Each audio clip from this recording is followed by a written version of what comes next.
दोनों बात करते हुए वेपन वेयर हाउस तक पहुंचे। जैंगी ने अपना स्कोर कार्ड दिया। जैसे कि मेजर यान्यून ने पहले कहा था, जैंगी का अथॉरिटी लेवल काफी हाई है और जो वेपन्स, इक्विपमेंट और सप्लाईज वो एक्सचेंज कर सकता है वो बाकी म्यूटेंट्स के मुकाबले काफी बेहतर है जो आउटर सिटी में है। पैली चैंकिंग ने सीधा बोला, तुम्हें ब्लैक सूट नहीं चाहिए क्या? तो बस सीधा उसे बोल दो। उसने वेयर हाउस मैनेज करने वाले क्वार्टर मास्टर से कहा, SLD S2 type battle suit के लिए एक्सचेंज करो। क्वार्टर मास्टर ने जैंगी के पॉइंट्स और लेवल चेक किए और कामली कहा, SLD S2 type battle suit exchange points 50 million points है। अथॉरिटी लेवल A से ऊपर होना चाहिए। तुम्हारे पास एक्सचेंज अथॉरिटी है और तुम्हारे पॉइंट्स बैलेंस में 420 मिलियन पॉइंट्स है। फिर उसने सिस्टम डेटा में एक नया आइटम देखा जो कमांडर्स ऑफिस का स्पेशल अप्रूवल प्रोजेक्ट था। इस बैटल सूट का एक्सचेंज लिमिट है और दूसरे लोग इसको एक्सचेंज नहीं कर सकते। इन्वेस्टिगेशन टीम के मेंबर्स भी सेकंड सेट अप्लाई नहीं कर सकते अगर सूट डैमेज नहीं हुआ हो। लेकिन इस बार जैंगी को स्पेसिफिकली अप्रूव किया गया है मल्टीपल ब्लैक सूट्स एक्सचेंज करने के लिए। तुम्हारे एक्सचेंज की लिमिट नहीं है।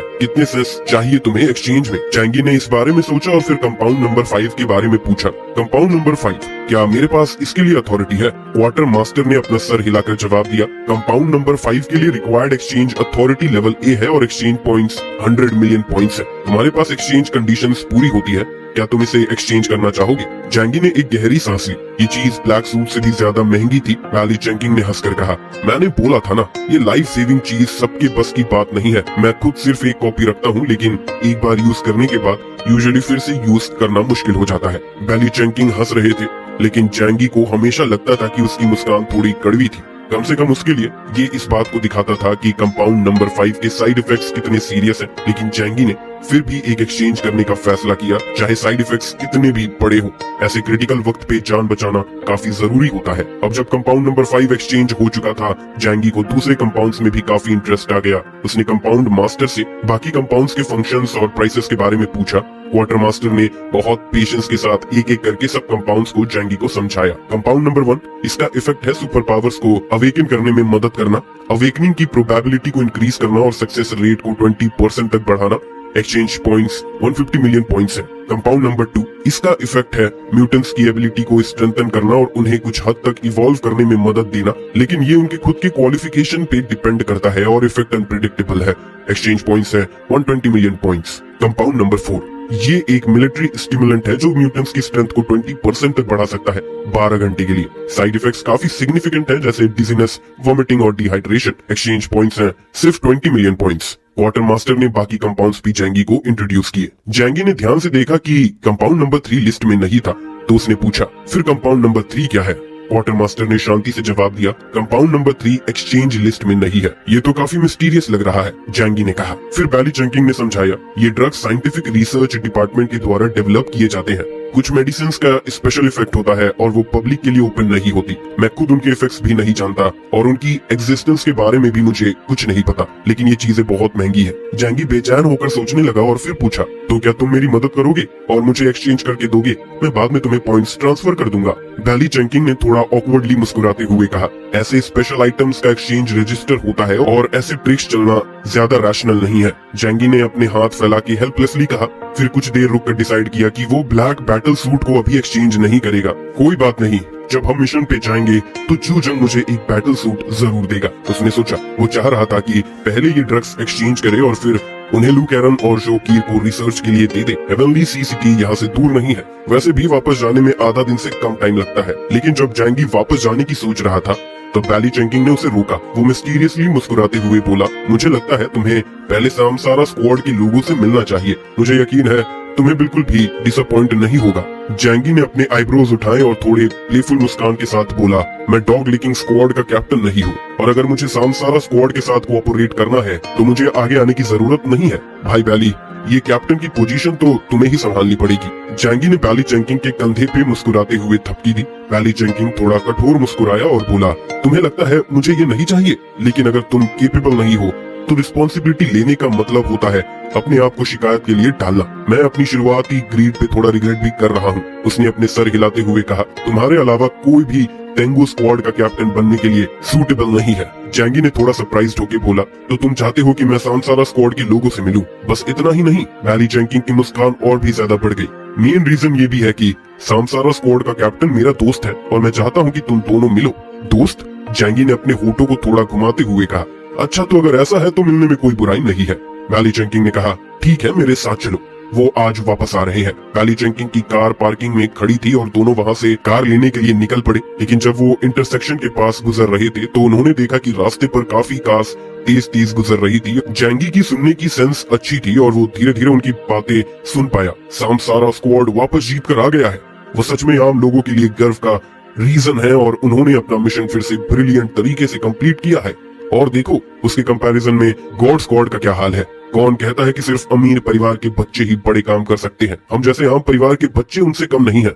गाओ चेंगकोंग वो हमारा गर्व है। मैंने पहले ही कहा था कि वो टोंग शिंगटोंग से काफी बेहतर है। जैंगी ने देखा कि एक ग्रुप लोग डाउन जैकेट्स पहने ईस्ट सिटी की तरफ दौड़ रहे थे। उनमें कुछ लड़कियां थी जो लंबी फ्लैग्स लेकर दौड़ रही थी और कुछ वेग स्लोगन्स चीख रही थी। लगता था कुछ ऐसा कह रही थी, मैं कभी अपने प्रॉमिस को नहीं भूलूंगा और तुम्हारे प्रॉमिस को अपनी पूरी जिंदगी तक निभाऊंगा। जैंगी थोड़ा हैरान हुआ, ये क्या है, आजकल भी इतनी पावरफुल फैन कल्चर है। बैली चेंकिंग ने मुस्कुराते हुए कहा, क्या लगता है तुमने कुछ सीखा? जैंगी ने उन लड़कियों की तरफ इशारा किया जो दौड़कर आ रही थी। इन्हें कोई क्लास ज्वाइन करने की जरूरत नहीं है क्या? ये लोग कितने फ्री हैं।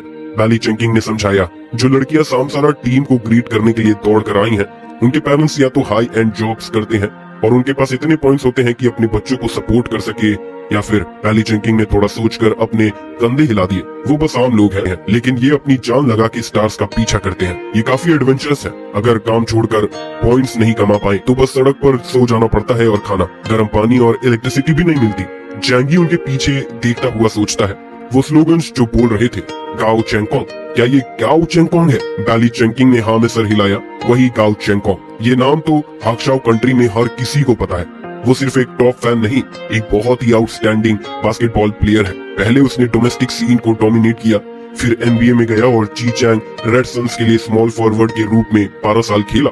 उसके पास 3 चैंपियनशिप्स रिंग है। जैंगी ने अपना चेहरा बैली चेंकिंग की तरफ घुमाया, गाओ चेंगकोंग, क्या वो सामसारा टीम का कैप्टन है? बैली चेंकिंग ने हाँ में सर हिलाया। उसकी आंखों में वही चमक थी जो उन लड़कियों की आंखों में थी जो अभी दौड़कर गई थी। हाँ, वो एक बहुत रिमार्केबल पर्सन है।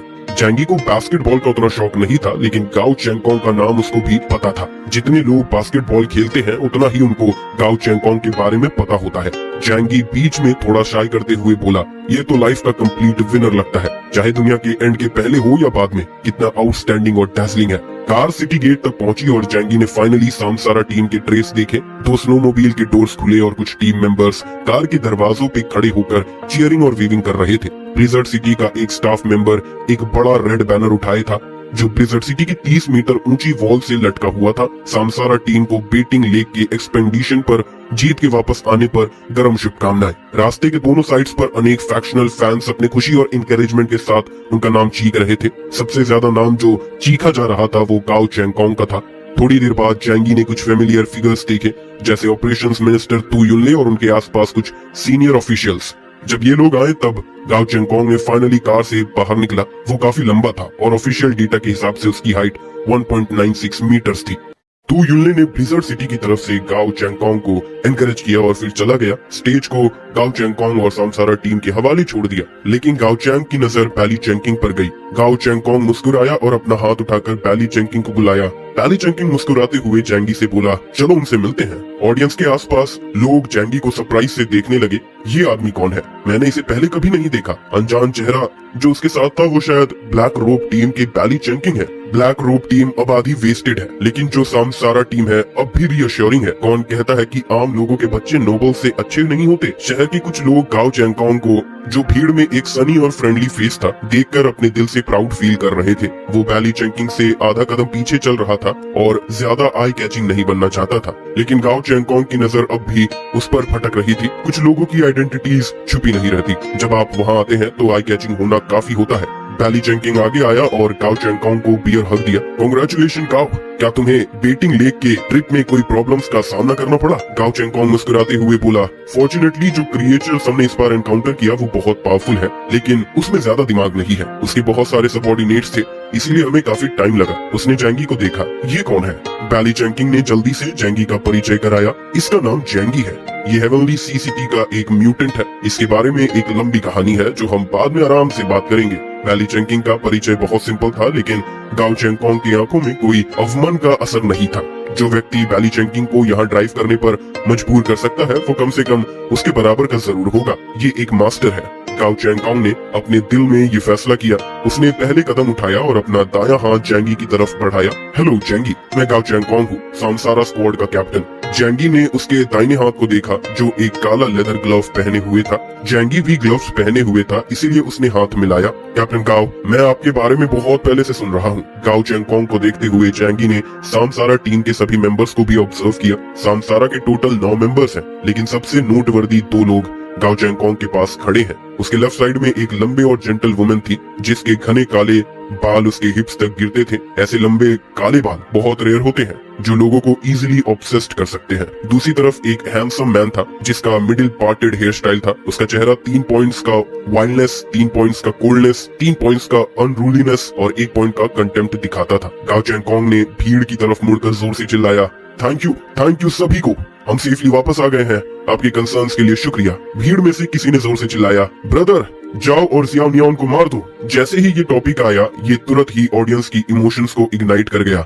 ज्यादातर लोग इमोशनल है और नियॉन देश को नीचा देखते हैं। अब ब्लिज़र्ड सिटी ने इक्लिप्स के अगेंस्ट 2 बार हार देख चुकी है। वो बहुत गुस्सा है। इस समय वो सब चाहते हैं कि गाओ चेंगकोंग आगे आए और रिवरसाउथ डोमेन और पूरे चाइनीज रेस के लिए इज्जत बचाए। कैप्टन गाओ, वो नियॉन को मार डालो, वो नियॉन नफरत के लायक है। जैंगी इन आवाजों को सुनकर स्पीचलेस हो गया। इन लोगों को कैसे समझ में आएगा कि इक्लिप्स कितना पावरफुल है। हमेशा घमंड करते रहना और अपने अपोनेंट्स को नीचा देखना सिर्फ आपको सेल्फ सेटिस्फैक्शन की नैरोनेस में गिरा देगा। कमजोरी और अज्ञान जीने के रास्ते में रुकावट नहीं है, लेकिन घमंड है। गाओ चेंगकोंग ने ये सुना और उसकी आंखें थोड़ी अजीब थी, लेकिन उसने फैंस की रिक्वेस्ट का जवाब नहीं दिया, सिर्फ मुस्कुराया और हाथ हिला दिया। फिर उसने बैली चेंकिंग और जैंगी से कहा, मैं पहले हेडक्वार्टर्स जाकर मिशन रिपोर्ट करूंगा, फिर हम कहीं पे बैठकर ड्रिंक करते हैं। मैं बाहर ही रहा हूँ और मुझे सिर्फ ब्लिज़र्ड सिटी में रिसेंटली क्या हुआ उसके बारे में पूछना है। बैली चेंकिंग ने अपना सर खुजाया। तुम एक ग्रेट विक्ट्री के साथ वापस आए हो और हायर अप्स तुम्हें वेलकम करना चाहेंगे।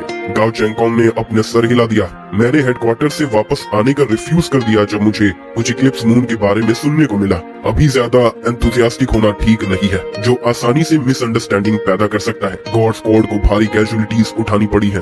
डैंग शिंगटोंग बैटल में मारा गया और पूरी डैंग फैमिली और कॉम्बैट कमांड सेंटर अच्छी हालत में नहीं है। अगर सांसारा स्क्वाड ने खुलकर सेलिब्रेशन की होती तो लोग इसे एक डेलिब्रेट प्रोवोकेशन नहीं समझ लेते। गाओ चेंगकोंग बहुत थॉटफुल था और ऐसी गलती नहीं करता। बैली चेंकिंग मुस्कुराते हुए बोला, अगर ऐसा है तो चलो बाद में छोटी सी गैदरिंग करते हैं। जैंगी ने कुछ नहीं बोला क्योंकि वो स्ट्रेंजर्स के सामने ज्यादा बकवास करना पसंद नहीं करता। गाओ चेंगकोंग बैली चेंगकोंग की कार में बैठ गया। वो को पायलट सीट पर बैठा और जैंगी पिछली सीट पर बैठा। कार कॉम्बैट कमांड सेंटर की तरफ चली गई। वेलकम पार्टी के बाद फैंस अपनी अपनी जॉब्स पर वापस चले गए। खुशी सिर्फ टेम्पररी थी और ज्यादातर समय उन्हें जीने के लिए मेहनत करनी पड़ती थी। रास्ते में गाओ चेंगकोंग और बैली चेंकिंग बहुत आराम से बात कर रहे थे। जैंगी देख सकता था कि उनके बीच रिलेशनशिप सच में अच्छा था। गाओ चेंगकोंग ने बैली चेंकिंग से इक्लिप्स के बारे में पूछा। बैली चेंकिंग ने शाय करते हुए कहा, वो मैटर ऑप्टिमिस्टिक नहीं है। उसने गाओ चेंगकोंग को सब कुछ बताया, इंक्लूडिंग लास्ट मिशन का फेलियर। गाओ चेंगकोंग ने भी सुनकर फ्रोन किया। डैंग शिंगटोंग भी फेल हो गया। बैली चेंकिंग ने कहा, तुम इस समय वापस आए हो। अगर कुछ अनएक्सपेक्टेड नहीं होता तो ये मिशन तुम्हारे सर पर आने वाला है। तुम्हें मेंटली प्रिपेयर रहना होगा। ब्लिज़र्ड सिटी से डिस्पैच होने वाले लोगों की संख्या जरूर बढ़ेगी। जब तुम जूजंग से मिलोगे तो वो ये जरूर बताएगा। और तो और इक्लिप्स मून ने भी बैटल में बहुत लॉसेस झेले हैं। उनका टीम लीडर उसने डैंग शिंगटोंग को मार दिया, लेकिन वो भी सीरियसली इंजर्ड हो गया और उन्होंने बैटल में 5 लोगों को खो दिया। उस समय बैली चेंकिंग ने अपना अंगूठा पिछली सीट की तरफ उठाया और बोला, तुम्हारे पीछे जो आदमी बैठा है उसने अकेले ही इक्लिप्स मून के 4 मेंबर्स को मार दिया। जैंगी ने हाथ हिलाते हुए कहा, इतना बढ़ा चढ़ाया मत करो, मैंने सिर्फ 2 लोग उठाए थे। बैली चेंकिंग ने साइड लेते हुए कहा, सच में सिर्फ उठाए थे? वो जानता था कि अगर कामिया नीची और आकुत्सु सिनिचिरो को जैंगी ने मारा होता तो जो अपने प्राइम में होते तो भी वो जैंगी के अपोनेंट्स नहीं होते। गाओ चेंगकोंग मुस्कुराया, ये इतना सरप्राइजिंग नहीं है। माइनो वास्ट, प्रॉस्पेरस और फुल ऑफ जेनेसिस है। ये जरूरी नहीं कि सिर्फ बड़े शहरों में पैदा होने वाले या अच्छे फैमिली बैकग्राउंड्स वाले लोग ही पावरफुल एबिलिटीज रखते हो। जैंगी को याद आया कि गाओ चेंगकोंग भी एक ऑर्डिनरी फैमिली से था। ये शब्दों में कुछ म्यूचुअल अप्रिसिएशन का मतलब लगता है, लेकिन इस कैप्टन का कुछ और प्लान था। गाओ चेंगकोंग सोच रहा था कि इक्लिप्स ग्रुप के साथ मिलने के लिए पहले इस ट्रबलसम आदमी से छुटकारा पाना जरूरी है।